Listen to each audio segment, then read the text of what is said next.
Hey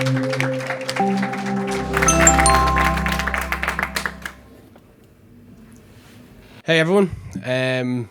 Sorry, can I take this out? Yeah. Take it out, Yeah. please. Try and get rid of this. Yeah, it's a little bit different up this side of things when the lights shine on you. But hey everyone, my name is David Kelleher.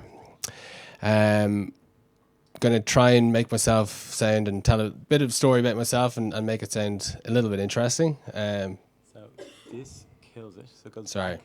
This is the one. Okay, Right. perfect. Okay, so a little bit about who I am. So, come from a little place called Bettystown in County Meath. Small family, normal, tight knit, quite kind of entrepreneurial family and a few business people within it. I am a father of two small kids, Ralph and Cecily. If one bit of advice I do have, or I'll save this to the end, but if you are thinking about doing a startup and having kids, well, if you could space it out a little bit, it'd definitely be advisable. So what am I doing now? I am the co-founder of a company called Outmin. So we do kind of accounting, bookkeeping, finance services for small businesses using a combination of artificial intelligence and humans, right? So accountants, bookkeepers, tax professionals, that kind of thing. So we work across Ireland and the UK. We have about 250 customers. We have about 50 staff, headquartered in Dogpatch Labs in Dublin, but everybody is kind of remote across Ireland and the UK. So it's going quite well. We've been doing it for about 3.5 years now. We've managed to raise just over €4.5 million in private investment. There's a picture of me receiving an award there from Pascal, which my mum is delighted about. But yes, there's been some small successes along the way, but also obviously a lot of very difficult times. So why do I love it? Which is kind of a strange question because, like, it's very difficult. It's very stressful. The work-life balance is very difficult and very poor, I would say, in some cases. It doesn't pay very well. But there are reasons, and I do really love it. The biggest thing I would say is the challenge of it, right? So, the one thing, and I've always been like this, just been a bit stubborn and a bit ignorant about it, but when someone tells me I can't do something or shouldn't do something, that's when it really kind of just gets me going and I really want to do it. The idea of being in a small company, starting your own business, doesn't make any sense, right? It shouldn't work. It normally doesn't work, right? And I love the challenge that, or I suppose the why that I have, probably more than anything, is that, that just keeps me going, is that the fact that this shouldn't really work, but it's working and I want it to work and I'm going to work my ass off to make it work. The second thing is I'm an optimist, right? I think you have to be an optimist if you're going to start your own business. So the people that work within a startup are all optimists as well, right? And the kind of the feeling that and the mentality around the fact that you as a group can do something meaningful and can, make someone's life better or improve somebody's, company or make them feel good or whatever. I think that kind of exudes itself across the business every day and across the company, across the people that I work with, which is something I really, really love. The other thing is just and I'll talk a little bit about this more, the way that we have set up the business and with my business partner, it allows me to do what I love, which is the commercial side of working in these businesses, right? So I'm a salesperson, really, or that's where my expertise is. I'm able to go and do my role, work with customers, find new business, new partners, all that kind of stuff. And then I really do like the responsibility of it, and having a small business is a lot of responsibility to it. So there's a lot of people relying on you, employees wise, a lot of customers relying on you. And I really do like the fact that the success or failure of the business is heavily, not solely dependent on me, obviously, and there's a lot of people involved, but it's heavily dependent on me. And, I kind of back myself to be able to contribute at least to something that becomes successful. So it's something that again keeps me going. So how did I end up here?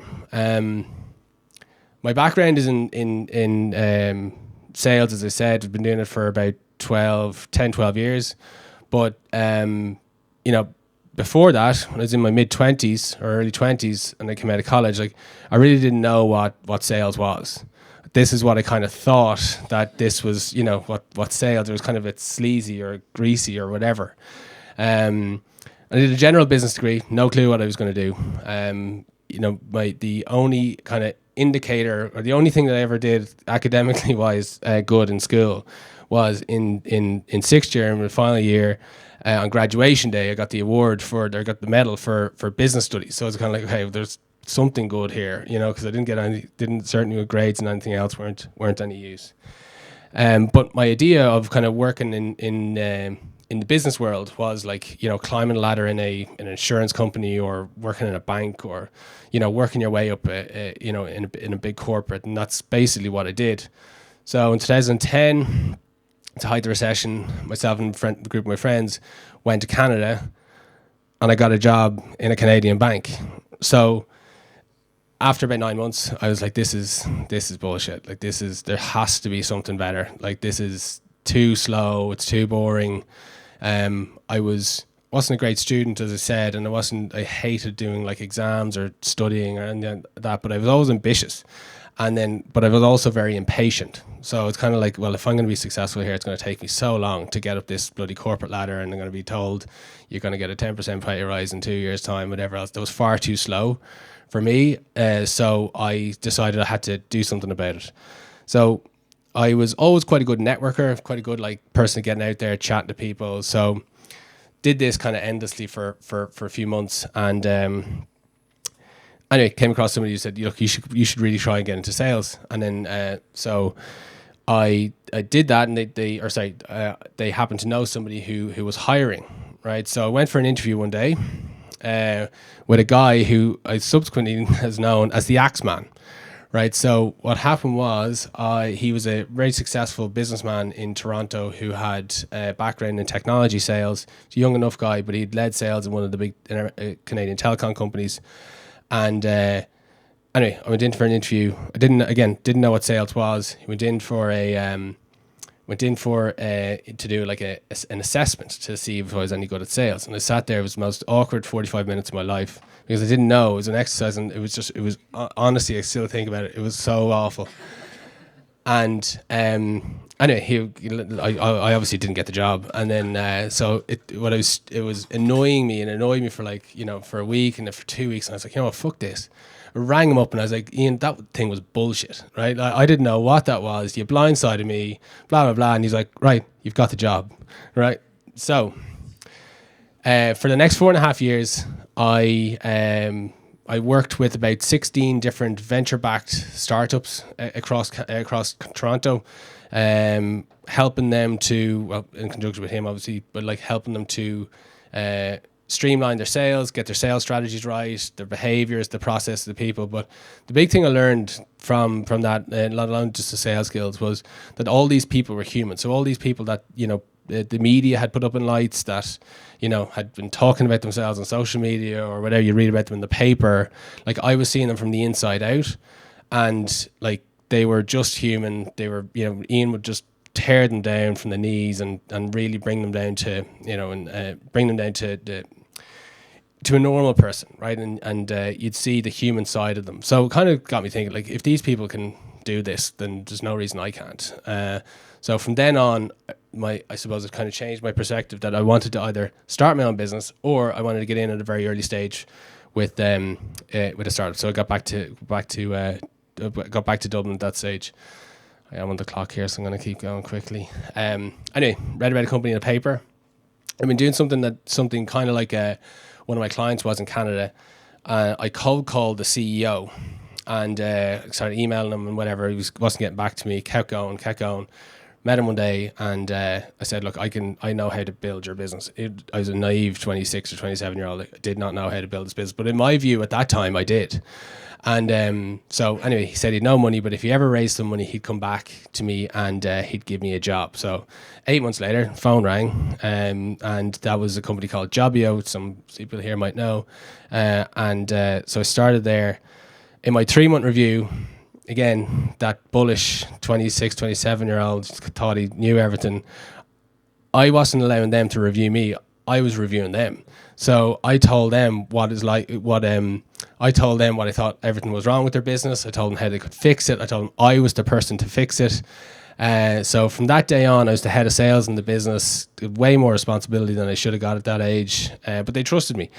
And we grew from about 8 employees to about 80, raised a lot of money along the way. We launched in 4 countries. So really good experience. I was the senior management team for my time there. So I got to, and there was 2 really, really good entrepreneurs, John and Stephen Quinn, 2 brothers, 2 excellent people to learn from. So again, gave me a lot of confidence that I was able to kind of do this myself. Like being in sales, you're kind of generating business, but it's ultimately generating business for their company. So was always thinking about doing this myself. But it's very clear on what I was good at and what I wasn't good at, which I think is very, very, very, very valuable. So for me, I wanted to get in and start my own business, my own tech business, but I didn't know anything about tech. So I needed to find somebody who was able to, let's say, run that side of the company and be a subject matter expert within that. So again, always networking. Was at a birthday party about 4 years ago at this stage. Got chatting to a guy one day, told him what I wanted to do.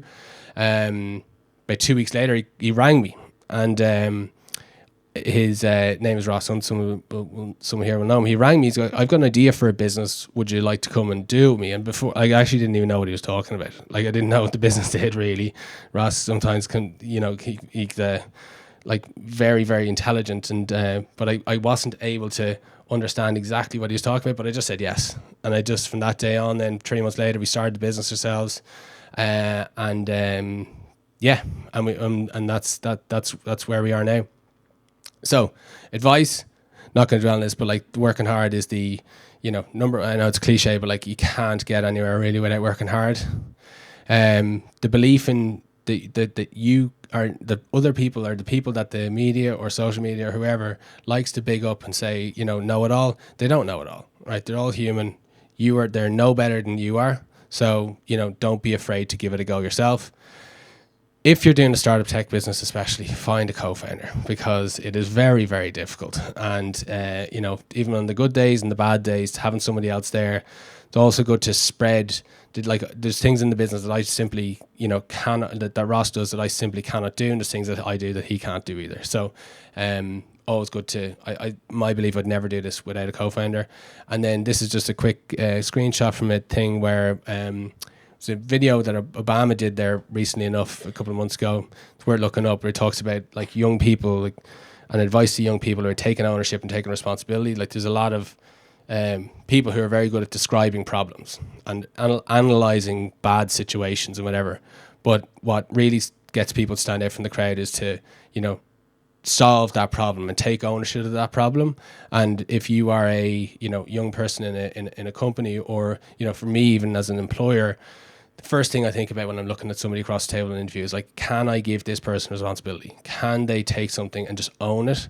And so I think that's just a really, really important thing. So anyway, that's me. Thank you.